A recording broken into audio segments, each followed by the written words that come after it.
We had planned to paddle for 4 days on the Gauger, from Valmiera to Sigulda, but the water level in the Gauger was ridiculously high, whereby all the islands and beautiful sandy beaches were all under water. Yanis, from the company P. Gauges, who was helping us with the logistics, suggested paddling the Salaca as an alternative. The water level in the Salaca was high, but not extreme as in the Gauger. We both immediately said yes to his proposal. The Salaca flows 95 kilometres from Burtniks Lake to the sea and is Latvia's second most popular canoeing river. After an hour's drive, we arrived at the start, a recreation area with a picnic table, a loo and a floating dock. The river is also high, but not as crazy as the Gauger, and much smaller, with a flow of 1 to 2 kilometres per hour.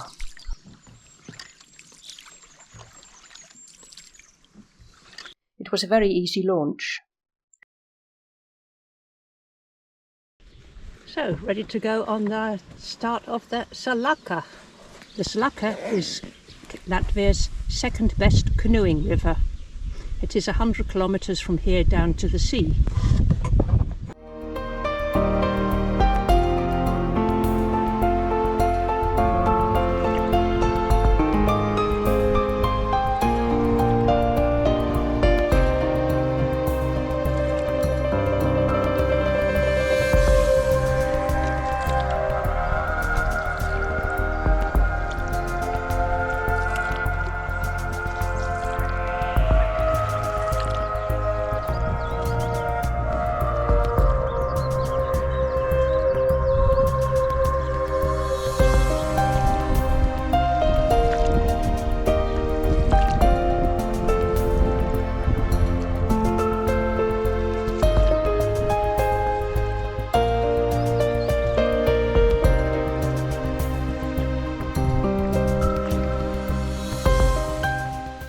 After 90 minutes paddling, we passed the village of Salaca, and just after the village stopped for lunch at a large recreation area, the Waltenberg Manor Park.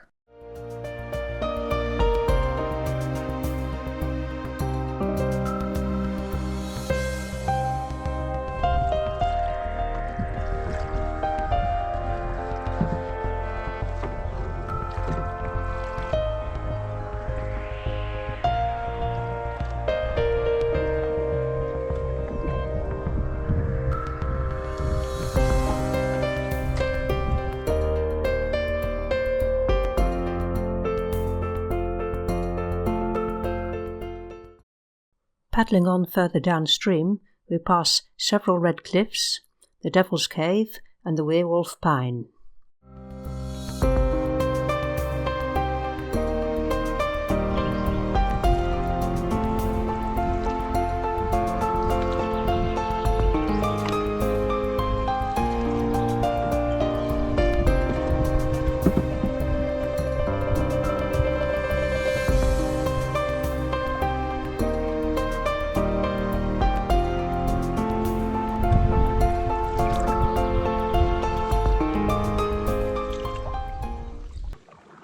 This is a fantastic area with respect to the scenery, and we stop at the Echo Cliff, otherwise known as Scanis Calms. The red sandstone cliff is slightly concave, hence providing a unique acoustic effect, giving an unusually clear echo. There is also a large recreation area here, and we decide it is time to stop and camp here tonight.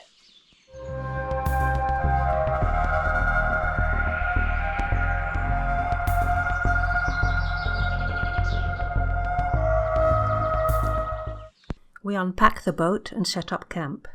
At the end of the afternoon, now and then there are day visitors who come and admire the cliff.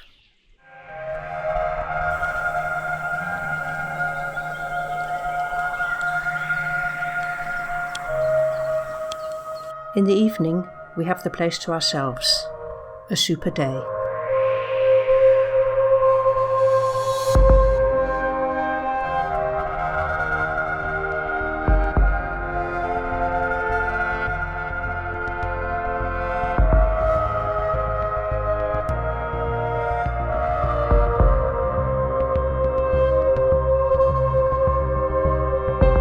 There was a slight mist on the river this morning.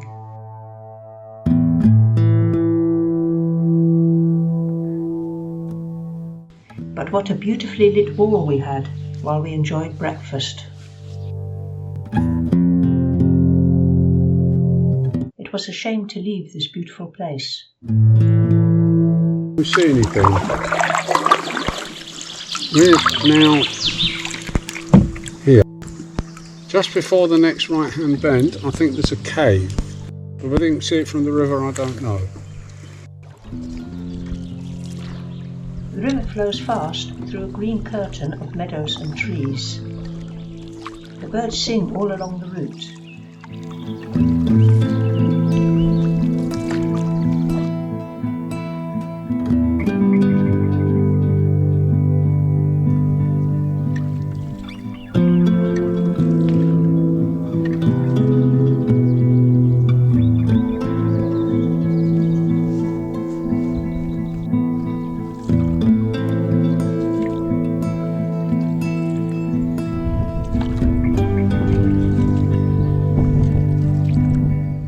Our search for the rest spots marked on the map failed miserably, and we were forced to tie up for a floating picnic. The advantage was it was insect-free.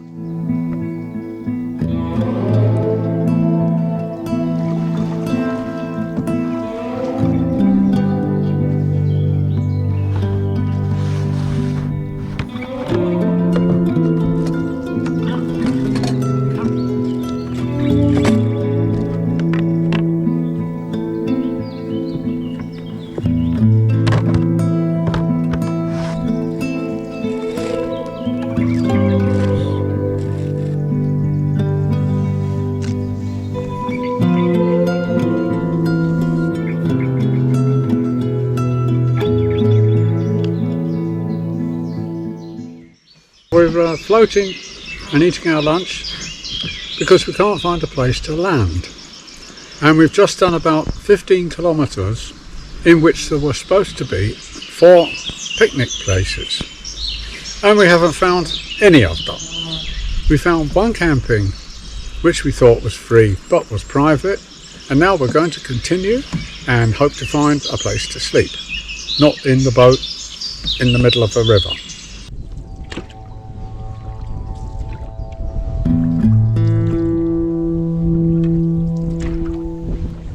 After a leisurely 5 hours of paddling, we did find the camp at Virsi. This is a private, well-maintained site. The owner was friendly, we paid him a small fee, and we had this magnificent campsite alone, just with the 2 of us. The weather is muggy and thunderstorms are forecast for tonight, so we took the trouble to pitch the tent well.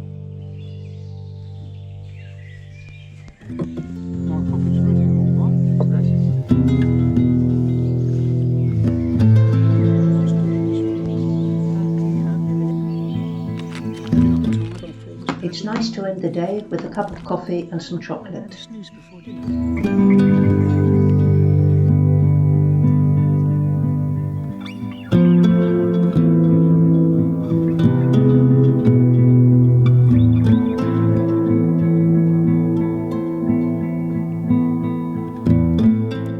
It was a very wet night, and it's a very grey morning. The campsite has a shelter with table, so we can breakfast in the dry.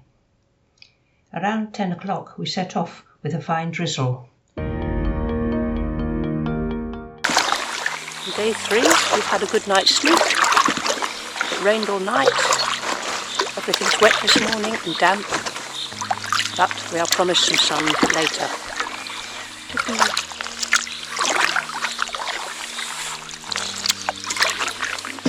The wind has picked up since yesterday, and now, instead of easy paddling, we're having to work against the wind.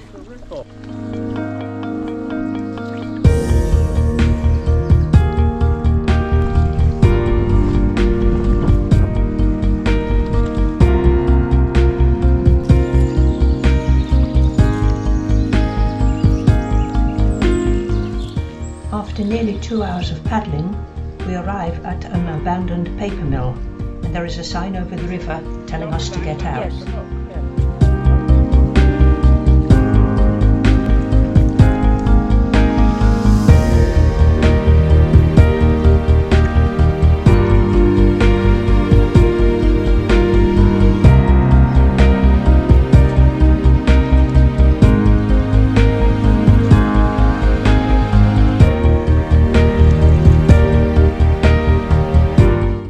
investigates the portage around the mill and weir. We had expected just a quick drag over. It is a little bit longer, and we have to carry up to a bridge, walk across a suspension bridge, which is just wide enough for the canoe, and then it's about another 50 metres before we have to slide down a very steep, slippery and muddy slope.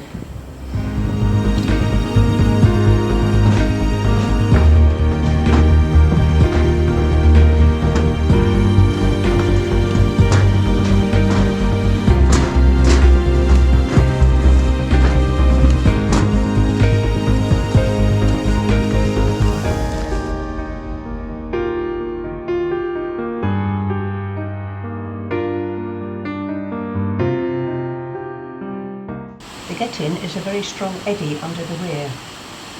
It is a nice place for lunch, and some tries to come out.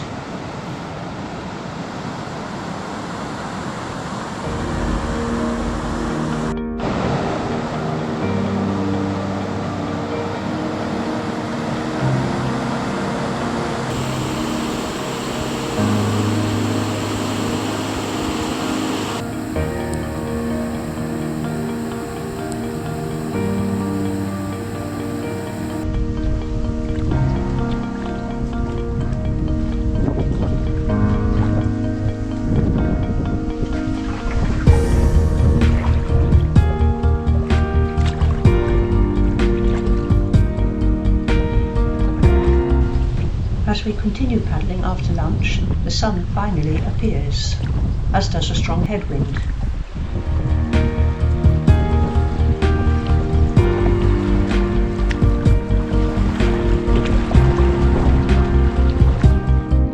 We are pretty tired after the portage, and at the first of a number of camp spots we had planned to stop at, we call it a day.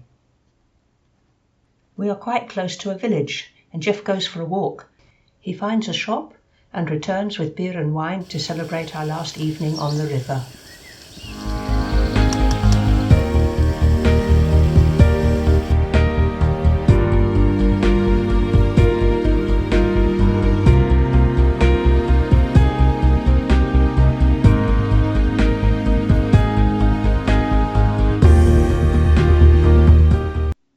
We woke up to a sunny morning.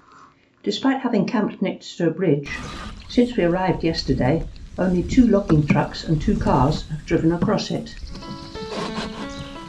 Where are we going? Through the middle arch or down there?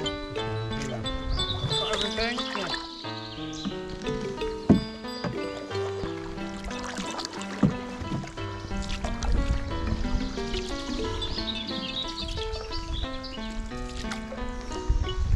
As we set off, the sky clouded over. The character of the river had not changed in the last 2 days, and we were expecting more of the same. To our surprise and enjoyment, the character and landscape changed.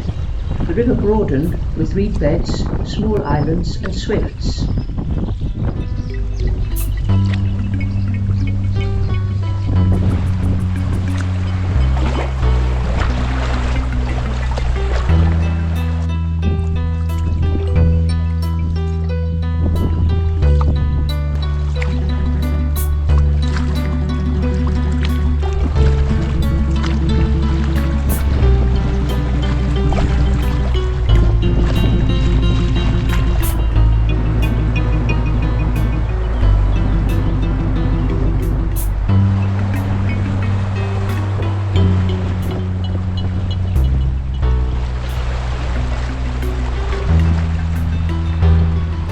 Later, red rock cliffs and small rapids made for an enjoyable ride down to our finish point, 5 kilometers from the sea.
So we have arrived.